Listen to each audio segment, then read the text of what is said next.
जगदरक्षक कल्पतरु तड़िज्योति विनिंदित पीतांबरधारी नंदनंदन यशोदानंदन नटवरनंद किशोर बालकृष्ण प्रभु को साक्षात वांग्मय प्रतिमूर्ति स्वरूप श्रीमद् भागवत महापुराण में सर्वप्रथम द सज्जन कोटि सह बंदन प्रणाम अर्पण करदछु। साथ साथ में व्यासपीठ में आवाहित पूजित भगवान लक्ष्मी नारायण सर्वतो भद्र मंडपस्थ देवता नवग्रह मंडपस्थ देवता साथ साथ में इष्ट देवता कुल देवता ग्राम देवता स्थान देवता वास्तु देवता का चरणारविंद में कोटि कोटि बंदन प्रणाम अर्पण कर दई। साथ साथ में भगवान पशुपतिनाथ भगवान श्री वृंदावन बिहारी का चरणारविंद में अपनी कोटि कोटि बंदन प्रणाम अर्पण कर दई। समीप में जो स्थानीय देवी देवता का स्वरूप में हमें सभी लाई कल्याण करने वाली जालपा देवी का चरणारविंद में अपनी कोटि कोटि बंदन प्रणाम अर्पण कर दई। माता सिद्धकाली का चरणारविंद में माता पार्थिवरा का चरणारविंद में नमन अर्पण कर दई। माता मनोकामना का चरणारविंद में अपनी हार्दिक हार्दिक नमन अर्पण कर दई। साथ साथ में यस यज्ञ में कुनै प्रकार को पनि विघ्न बाधा उपस्थित रहोस् भन्नका लागि गणपति को भूमिका निर्वाह गर्नुहुने गुरुदेवलाई पनि नमन अर्पण गर्दछु। साथ साथ में व्यासपीठ में आसन ग्रहण गरेर श्रीमद् भागवत महापुराण को त्यो सुंदर देववाणीलाई हामी सबैको कल्याण गर्नका लागि साथ साथ में 21 कुलपितृहरूको उद्धार गर्नका निमित्त श्रीमद् भागवत महापुराण को देववाणी द्वारा पाठ गर्नुहुने गुरुदेव का चरण में सुखस्वरूप गुरुदेव का चरण में पनि नमन अर्पण गर्दछु। र यज्ञ में वर्णित जति पनि भो ब्राह्मण सबैलाई जो आगन्तुक ब्राह्मणहरू हुनुहुन्छ जसलाई मैले नमन गर्नुपर्दछ उहाँहरूलाई पनि म हार्दिक हार्दिक नमन अर्पण गर्दछु। र अहिलेको समयमा त उपस्थित हुनुहुन्न रै पनि हामी सबैलाई सुन्दर तरिकाले संगीतको आफ्नो कलाले मन्त्रमुग्ध बनाउन उपस्थित हुनुभएका जो संगीतकार मित्रहरू हुनुहुन्छ उहाँहरूलाई पनि हार्दिक अभिनन्दन गर्दछु। साथ साथमा अपरेटर मित्र अपरेटर दाजुहरू जसलाई पनि म अभिनन्दन गर्दछु। र साथ साथमा छुटी गएछ हाम्रा आचार्य गुरुदेव जसले हामीलाई डोर्याएर यो सुन्दर तरिकाले श्रीमद् भागवत महापुराणको यो यज्ञ अनुष्ठानलाई सभ्य र भव्य ढङ्गले सम्पन्न गर्नका लागि यस स्थानमा अहोरात्र भनौं बिहान 4 बजेदेखि ब्रह्म मुहुर्तदेखि नै वहाँ लागि परेर अहिले हामी यस अवस्थामा आइसकेका छौं र भागवतको दर्शन गरिरहेका छौं गुरुहरूको पूजन गरिरहेका छौं। त्यस्ता गुरुदेवलाई पनि म नमन गर्दछु।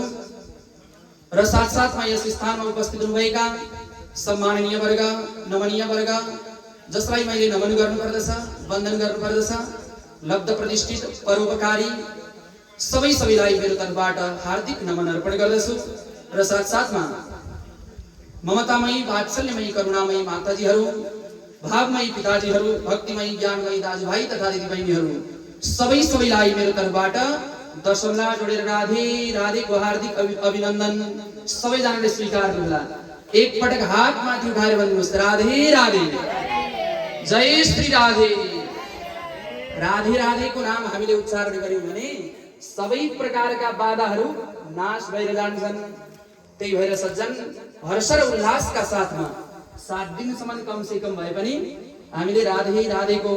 भगवानका नामहरूलाई उच्चारण गरिराख्ने छौं। एक पटक भन्नुहोस् फेरि जय श्री कृष्ण जय श्री राधे बोल भक्तवत्सल भगवान को। समादरणीय सज्जन भगवान सर्वसर्वेश्वर अच्युतानंद परम पुरुष परमात्मा श्री वृंदावन बिहारी भगवान पशुपतिनाथ को असीम अनुकंपा कृपा दया का कारणले गरेर यस स्थानमा उपस्थित भएर हामी सुन्दर तरिकाले भागवत महापुराण को यो पावन चरित्रलाई श्रवण गर्ने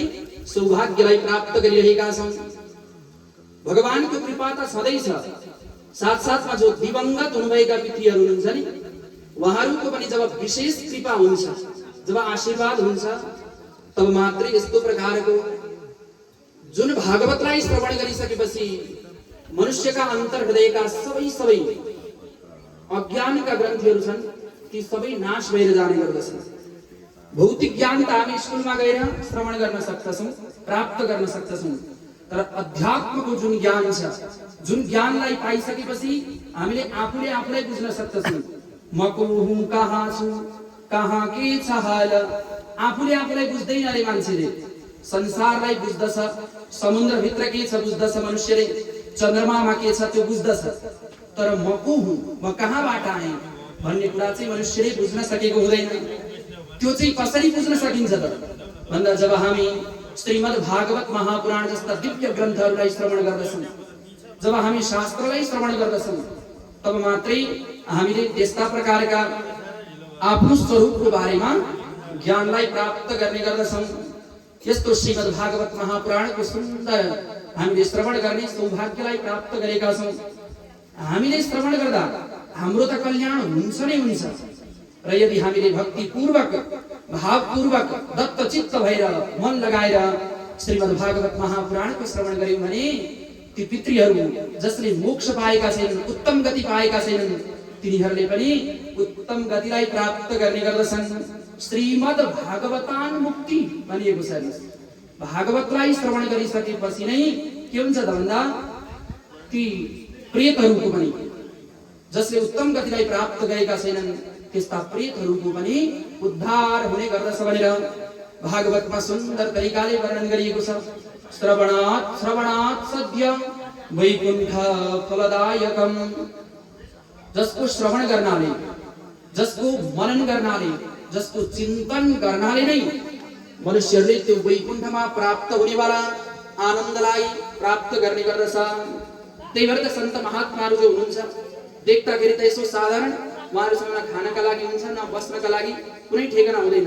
रै पनि मदमस्त आनन्दका साथमा रहनुहुन्छ कसरी त भन्दा यस्तै प्रकारका ज्ञान गुणका कुराहरूलाई त्यो अध्यात्मलाई बुझेका कारणले गरेर नै उहाँहरूले त्यस्तो प्रकारको त्यो परम आनन्दलाई जंगलमा बसेर पनि त्यो परम आनन्दलाई प्राप्त गर्न सक्नुहुन्छ भन्दिनुहोस् राधे राधे श्रीमद् भागवत महापुराणको बडो सौभाग्यको कुरा यो ऋषिहरूको जुन नेपाल देश छ यस्तो नेपाल देशमा उपस्थित भएर जन्म लिएर त्यसमा पनि यो पहाडको क्षेत्र जसलाई त महात्माहरूले पनि अत्यन्तै उत्तम भन्नुभएको छ यो नेपाल क्षेत्रमा स्वयं राजा भरत पनि आएर तपस्या गरी बस्नु भयो अगस्त्य ऋषि पुलस्त्य ऋषि आदि गरेका ठुलठुला ऋषि मुनिहरू पनि यस स्थानमा आएर तपस्या गरी बस्नु भयो यस्तो पहाडको क्षेत्रमा यस्ता देवी देवताहरूको स्थानमा हामी उपस्थित भएर श्रीमद् भागवत महापुराणको श्रवण गर्ने सौभाग्यलाई प्राप्त गरेका छौँ तेह्रथुम जिल्ला लालीगुराँस नगरपालिका र यो लसुने नाम गरेको लसुने काँडे नाम गरेको यो पावन क्षेत्रमा हामी उपस्थित भएर र यस स्थानमा जसले यो श्रीमद् भागवत महापुराणको सुन्दर आयोजना गर्नुभएको छ भट्टराई परिवार जो वशिष्ठ गोत्रीय हुनुहुन्छ आफ्ना जो एक वर्ष पूर्वमा आफ्नो देहलाई आफ्नो आयुलाई पूर्ण गरेर जो दिवंगत हुनुभएको छ उहाँ पिता त्रिलोचन भट्टराई जो स्तम्भ स्वरूप यस गृहका पिता हुनुहुन्थ्यो उहाँको त्यो उत्तम गतिको कामना गर्दै हामी सबैजना यस स्थानमा उपस्थित भएर श्रीमद् भागवत महापुराणको श्रवण गर्ने सुन्दर हामीले जमर्को गरेका छौँ र आयोजनाकर्ता हुनुहुन्छ हाम्री आदरणीय दिदी दुर्गा दिदी र साथसाथमा उहाँका सपरिवार सपरिजन सपुरीजन आफ्ना पुत्र आफ्ना पुत्री समस्त बन्धु बान्धव इष्टमित्र सबैजना मिलेर यो सुन्दर श्रीमद् भागवत महापुराणको आयोजना गरी बस्नु भएको छ हेर्नुहोस् उहाँहरूले यो श्रीमद् भागवत महापुराणको आयोजना गर्नुभयो यसद्वारा उहाँहरूको पितृको उद्धार हुन्छ उहाँहरूको आफ्नो जुन आत्माको अज्ञान हो यो पनि नाश होला तर साथसाथमा हामी सबैको पनि यसबाट के हुन्छ कल्याण हुने गर्दछ यो श्रीमद् भागवत महापुराणको श्रवण गर्नाले नै चाहे त्यो मनुष्य जहाँबाट आएको किन नहोस् श्रवण गर्नाले नै के हुन्छ भन्दा त्यो व्यक्तिको मोक्ष भएर जाने गर्दछ त्यसलाई सुख प्राप्ति हुने गर्दछ त्यही भएर उहाँहरूले चाहनुहुन्थ्यो भने आफ्नो आत्मकल्याण र पितृहरूको कल्याण चाहनुहुन्थ्यो भने त एउटा तीर्थमा गएर पनि साधारण तरिकाले भागवतको आयोजना गरेर पनि उहाँहरूले आफ्ना पितृहरूलाई उद्धार गर्न सक्नुहुन्थ्यो तर उहाँहरूको त्यो उदार हृदय जसका कारणले गरेर उहाँहरूले सोच्नुभयो कि हाम्रो त उद्धार हुन्छ साथसाथमा हाम्रा जुन परिजनहरू हुनुहुन्छ आफन्त बन्धु बान्धव इष्टमित्रहरू हुनुहुन्छ उहाँ पनि त हाम्रो परिवार जस्तै त हो भन्ने कुरा सोचेर यो दिव्य श्रीमद् भागवत महापुराणको आयोजना गर्नु भएको छ। सबैजनाले कर्ता परिवारका लागि एकपटक जोडजाड तालीले सम्मान प्रदान गरौँ। जय श्री राधे भक्तवत्सल भगवानको। त श्रीमद् भागवत महापुराणका जुन महात्म्यहरू छन् यिनीहरू त धेरै धेरै छन्। हेर्नुहोस् लाभ कति छन् त्यस्ता लाभहरू धेरै छन्। त गाएर त कहिले पनि कसैले पनि यसलाई पूर्ति गर्न सक्दैन। त आज हामी अलिकति विलम्ब पनि भयो,